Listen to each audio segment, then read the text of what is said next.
ప్రజా పంపిణీ వ్యవస్థ ద్వారా పేదల ఆహార భద్రత కోసం ప్రభుత్వం పంపిణీ చేస్తున్న బియ్యం అక్రమ రవాణా, రీసైక్లింగ్కు పాల్పడే వారిపై పటిష్టమైన నిఘా, నిశితమైన తనిఖీలను కొనసాగించాలని జిల్లా కలెక్టర్ షణ్మోహన్ అధికారులను ఆదేశించారు. జిల్లాలో రేషన్ బియ్యం అక్రమ తరలింపు, రీసైక్లింగ్కు పాల్పడుతున్న వారిపై ఇప్పటి వరకు నమోదైన కేసులు, వాటి విచారణ, అక్రమాలపై చేపట్టిన చర్యలపై సోమవారం కలెక్టరేట్లో జిల్లా collector Shanmohan, SP Vikrant Patil, joint collector Rahul మీనాతో కలిసి పౌర సరఫరాలు, పోలీసు అధికారులతో సమీక్ష సమావేశం నిర్వహించారు.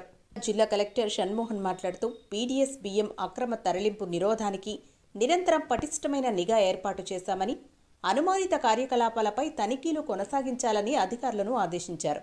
జిల్లాలో గతంలో నిర్వహించిన తనిఖీల్లో భాగంగా అక్రమ బియ్యం రవాణా, పీడీఎస్ బియ్యం రీసైక్లింగ్కు పాల్పడుతున్న వారిపై నమోదైన కేసుల్లో దోషులపై చట్టపరమైన చర్యలు చేపట్టేందుకు త్వరితగతిన మరింత లోతైన విచారణ చేయాలని జిల్లా కలెక్టర్ అధికారులను ఆదేశించారు.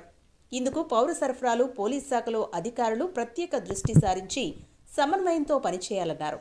సమావేశంలో గత జూన్, జూలై నెలల్లో రాష్ట్ర పౌర సరఫరాల శాఖ మంత్రి నాదెండ్ల మనోహర్ నాయుడు జిల్లా పర్యటనలో భాగంగా నిర్వహించిన తనిఖీల్లో సందర్భంగా నమోదు చేసిన 13 కేసులపై జరిపిన విచారణ, చేపట్టిన చర్యలపై జిల్లా కలెక్టర్ అధికారులతో సమీక్షించారు.